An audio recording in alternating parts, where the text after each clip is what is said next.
Salut tout le monde, j'espère que vous allez bien. Aujourd'hui je vous retrouve pour un update lecture. J'ai pas mal de lectures à vous présenter, un petit peu diverses pour le coup et j'espère que cette update lecture va vous plaire. Il n'y a que des livres de poche, donc si jamais vous voulez tenter, ça prendra pas de place dans vos bibliothèques, donc je vous les présente tout de suite. En premier du coup j'ai lu donc L'extraordinaire voyage du fakir qui était resté coincé dans une armoire Ikea. C'est aux éditions Le Livre de Poche et c'est par Romain Puertolas. Donc ce livre je l'avais mis dans ma pile à lire du mois de février, petit mois petite lecture, et pour le coup j'ai lu un petit peu plus tard mais bon, c'est pas bien grave. Romain Puertolas c'est un auteur que j'aime beaucoup et je voulais vraiment découvrir un nouveau roman de lui avec ce livre dont j'ai beaucoup entendu parler et en plus il l'avait sorti en film par la suite, donc je voulais vraiment le lire avant de le regarder en film. Pour le coup dans cette histoire on va sur le fakir qui s'appelle, imprononçable son nom, ah, Ajat Charu, bref c'est pas grave, j'ai jamais pu le lire, j'ai jamais pu prononcer correctement de toute la lecture. Donc on va se retrouver avec un indien enfin c'est pas forcément un indien, je sais plus, bah, un fakir voilà, qui arrive en France du coup avec son premier vol. Quand il arrive dans le taxi, la première chose qu'il lui demande c'est tout simplement d'aller dans l'Ikea le plus proche. Donc il va se retrouver dans le Ikea le plus proche. Son but du voyage c'est de récupérer un lit à clous qui était à moins de 100 € et quelques et de le ramener par la suite chez lui. Donc voilà un petit peu le truc de l'histoire qu'on comprend assez rapidement. Par la suite on ne sait pas pourquoi il le veut absolument, ça je vous laisserai le découvrir par la suite avec ce roman. Mais pour le coup il va se retrouver coincé bien évidemment dans une armoire comme les titres l'indiquent et par la suite il va voyager énormément. Moi je pensais pas du tout que c'était une histoire qui allait être comme ça. On va sur en fait surtout, alors c'est pas un spoil, c'est vraiment pour vous mettre un peu dans l'état d'esprit parce que bah, j'ai aimé le découvrir. Mais voilà, je pense que ça donne plus envie de le lire quand on aborde ce sujet. On parle surtout de clandestins. On va parler un petit peu de personnages que le fakir va rencontrer tout au long de son voyage. Et ça va être la plupart des clandestins tout simplement qui essaient de se cacher pour arriver tout simplement dans un pays un peu moins précaire, un peu plus, on va dire, pas civilisé parce que c'est un peu péjoratif je trouve, mais dans un pays où il n'y a pas la guerre, où il n'y a pas la pénurie sur certaines choses. Et en fin de compte, le fakir va se lier d'amitié, il va comprendre que sa mission de ramener un lit à clous, c'est rien par rapport à la mission de d'autres personnes qui ne restent pas coincées dans une arboretum et qui essaient de se cacher un petit peu, plus ou moins dans des endroits un peu bizarres. Et voilà, donc j'ai bien aimé ma lecture en soi. C'est pas le meilleur roman de Romain Puertolas que j'ai lu. Pour le coup, j'ai bien aimé, mais c'était pas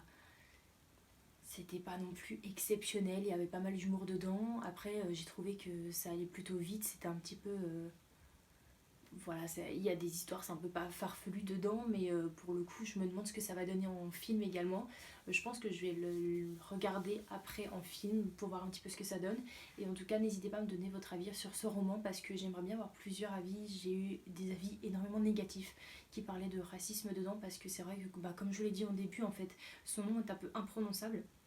Et tout au long du roman, en fait, Romain Portelas fait énormément d'humour sur son nom et notamment sur les personnages que rencontre le fakir. En fin de compte, il n'y en a aucun qui va prononcer son nom correctement. Et bon, j'ai pas senti comme du racisme en fait dans ce bouquin. Je savais pas comment le prendre. Donc voilà, n'hésitez pas à me dire si jamais vous l'avez lu ou vous l'avez vu, à savoir un petit peu s'il y a beaucoup de différences ou pas. Donc n'hésitez pas. Ensuite, alors ça je l'avais dit un petit peu dans ma pile à lire également du mois de février, Cœur cerise de Cathy Cassidy, donc c'est un petit peu la saga des filles en chocolat. Comme je l'ai dit, c'est un roman, je savais que ça allait être un peu compliqué dans le sens où c'est un roman jeunesse, très très jeunesse, et pour le coup il est vrai que j'ai eu pas de mal du tout à me mettre dedans, hein. On suit une petite fille en fait qui habite avec son père suite à un divorce en fin de compte, et son père retrouve une femme et elle va avec son père habiter chez cette femme qui a 3 ou 4 filles il me semble. Voilà, donc je sais plus combien elle aura de demi-sœurs pour le coup. Et voilà, l'histoire c'est un petit peu l'adaptation d'une fille dans une autre famille, dans sa belle famille. Et pour le coup, son père a pour but d'ouvrir une chocolaterie, ou ouais, une chocolaterie à distance, ce genre de choses, où c'est qu'il expérimente pas mal de trucs sur le chocolat.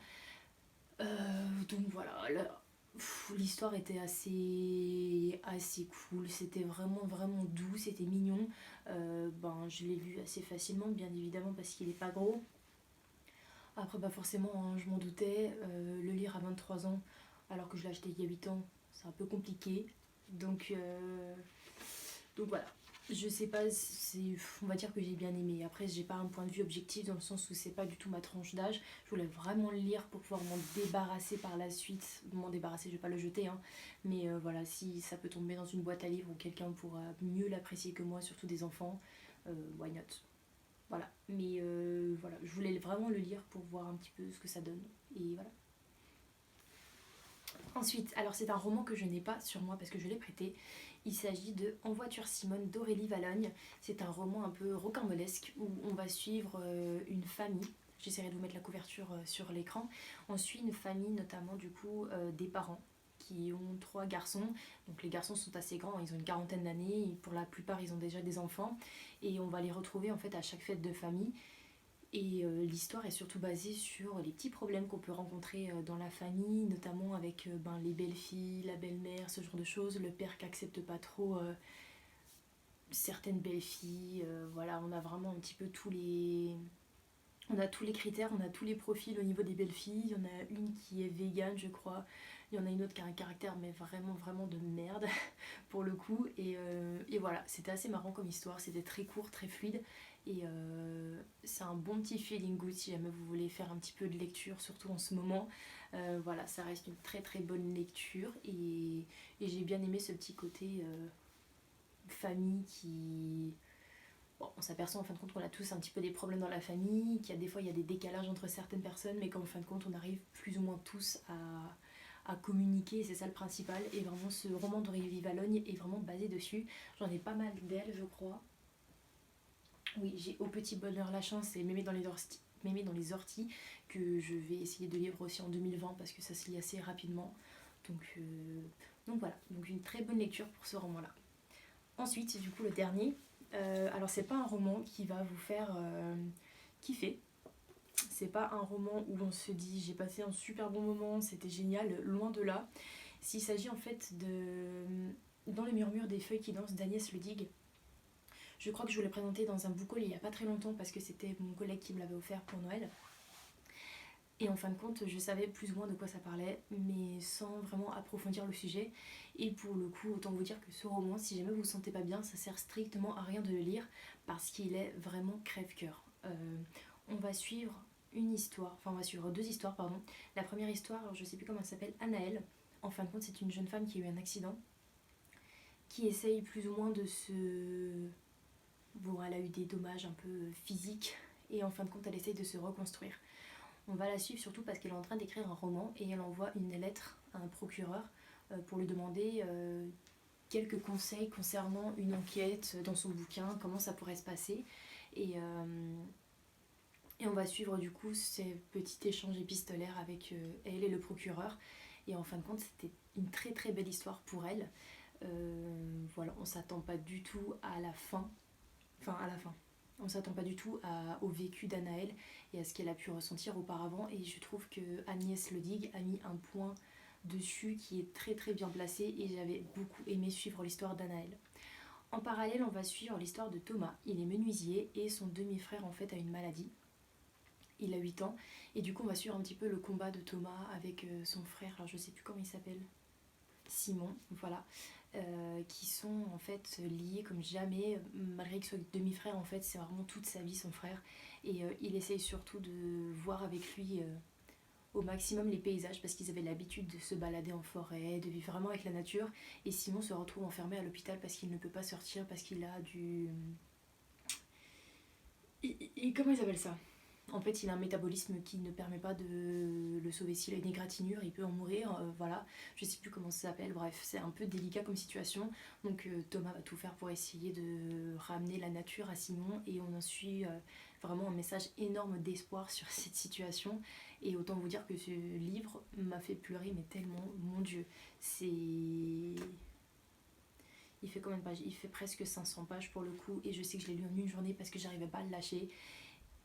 Et je vous conseille énormément. Alors, peut-être pas dans cette période de confinement, peut-être pas dans cette période où tout le monde est un peu sur les nerfs, on va dire, le fait d'être enfermé ou autre, mais je vous conseille vraiment si jamais vous avez besoin de respirer et de vous prouver que votre situation n'est pas non plus la pire situation au monde, ben, je vous conseille vraiment ce roman qui pourrait vraiment vraiment vous plaire.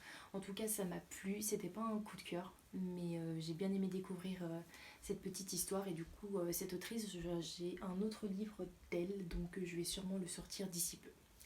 Voilà, donc du coup pour cette date lecture c'est terminé, j'espère que certains romans vous auront plu, en tout cas j'ai essayé de mettre des livres assez variés, comme ça peut atteindre un petit peu tout type de personnes, de profils.